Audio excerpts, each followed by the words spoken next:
আমরা পদ্মা ব্যারেজ নির্মাণের কাজে হাত দিতে চাই। প্রিয় ভাই বোনেরা, আমরা এই বরেন্দ্র প্রকল্পকে চালু করতে চাই সঠিকভাবে। আবার এই এলাকার খালগুলোকে আমরা খনন করতে চাই, পদ্মা নদীকে আমরা খনন করতে চাই। প্রিয় ভাই বোনেরা, যখনই অন্য জেলার মানুষ রাজশাহী নিয়ে কথা বলে, তখনই দুটো বিষয় তাদের চোখের সামনে ভেসে ওঠে।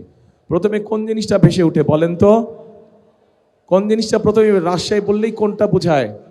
পদ্মা নদী, পদ্মা নদী, পদ্মা। তো এখন কিন্তু দুঃখজনক ব্যাপার হচ্ছে, এই যে পদ্মাই বলেন, তিস্তাই বলেন, ব্রহ্মপুত্রই বলেন, যেই নদী বলেন, পানি আছে কোনো পানি নাই। পদ্মার সাথে যেই খালগুলো, সেগুলোতে কোনো পানি আছে? কোনো পানি নাই। এরপরে আসেন, রাজশাহী বললে কি বোঝায়? শিক্ষা নগরী, তাই তো? শিক্ষা নগরী বোঝায়। এই নগরীতে বহু শিক্ষিত, উচ্চ শিক্ষিত মানুষ আছেন, কিন্তু তাদের মধ্যে বহু মানুষ আজকে কর্মসংস্থানের অভাবে ঘরে বসে আছেন। ঠিক ঠিক এখানে আইটি পার্ক করেছে, কিন্তু কোনো কাজ হয় না। আইটি পার্কে হয় কোনো কাজ? কোনো কাজ হয় না। তো এখন এই বিষয়গুলো তো আমাদেরকে নজর দিতে হবে, তাই না? আমাদের নদীতে পানি দরকার। কেন পানি দরকার? এই রাজশাহী সহ এই বিভাগটা, এই বিভাগে এই যে বরেন্দ্র প্রকল্প, যেটা শহীদ রাষ্ট্রপতি জিয়াউর রহমান চালু করেছিলেন, এই বরেন্দ্র প্রকল্প চালু করার পরেই শহীদ রাষ্ট্রপতি জিয়াউর রহমানের সময় দেশ খাদ্যে দ্বিগুণ উৎপাদন করে, দ্বিগুণ খাদ্য উৎপাদন করে। এখন সেই বরেন্দ্র প্রকল্প প্রায় আজ বন্ধ অবস্থা, তাই তো নাকি? আচ্ছা, আমি তো ভাই বহু বছর পরে আসছি, আমি কিছু জিজ্ঞেস করলে বলতে হবে তো আমাকে, নাহলে আমি জানবো কেমন করে?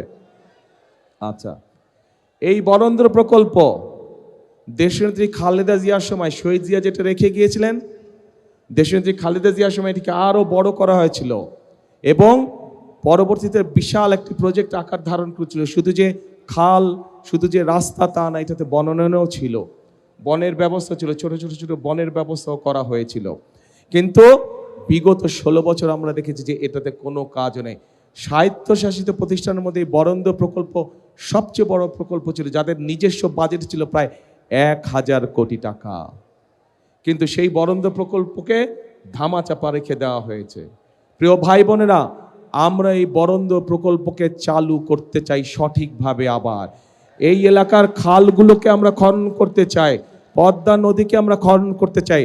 আরেকটি কাজ করতে চাই, যদি আপনাদের সমর্থন থাকে, যদি আপনাদের সমর্থন থাকে, আরেকটি কাজ করতে চাই। ধানের শীষ সরকার গঠন করলে ইনশাল্লাহ আমরা পদ্মা ব্যারেজ নির্মাণের কাজে হাত দিতে চাই। পদ্মা ব্যারেজ যদি ইনশাল্লাহ আমরা তৈরি করতে পারি, এলাকার মানুষের, পুরো এই এলাকার মানুষের উপকার হবে। রাজশাহী সহ নাটোর, চাঁপাইনবাবগঞ্জ সবাই ইনশাল্লাহ আমরা পদ্মা ব্যারেজের কাজে হাত দিব। এখন আসেন প্রিয় ভাই বোনেরা, এইগুলো হচ্ছে কতগুলো হচ্ছে পুরনো পরিকল্পনা, যেগুলোকে আমরা নতুন করে চালু করব। শহীদ জিয়া সেই খাল খনন কর্মসূচি, সাথে আমরা পদ্মা ব্যারেজের কাজে ইনশাল্লাহ হাত দিব যত দ্রুত সম্ভব। কিন্তু তার জন্য আপনাদের সহ এই পুরো অঞ্চলের, উত্তরাঞ্চলের প্রত্যেকটি মানুষকে ধানের শীষকে জয়যুক্ত করতে হবে। কারণ এই বরেন্দ্র প্রকল্পের সুবিধা রাজশাহী থেকে শুরু করে সেই ঠাকুরগাঁ, পঞ্চগড় পর্যন্ত কৃষকরা সুবিধা পেয়ে থাকে, পায় না? সেই পর্যন্ত চলে গিয়েছে এটার প্রকল্পের সুযোগ সুবিধা। কাজেই সেটি পদ্মা ব্যারেজই হোক, প্রকল্প চালুই হোক না কেন, এটার সুবিধা সকল মানুষ পাবে। কৃষক পাবে, কিষাণ বোন পাবে, কৃষক ভাই পাবে, সাধারণ মানুষ পাবে। কারণ উৎপাদন যখন বাড়বে, স্বাভাবিকভাবে নিত্য প্রয়োজনীয় জিনিসের দাম কমবে। কিন্তু একই সাথে আমাদেরকে নজর রাখতে হবে যাতে কৃষকরা তাদের উৎপাদিত পণ্য কোল্ড স্টোরেজে ঠিকভাবে রাখতে পারে, হিমাগারে রাখতে পারে। এই যে এখানে আম বাগান, আমাদের এই যে চাপাই শহর রাজশাহীর যে আম বাগান, আমাদের এখানে আমকে সংরক্ষণ করার জন্য কোনো হিমাগার নেই।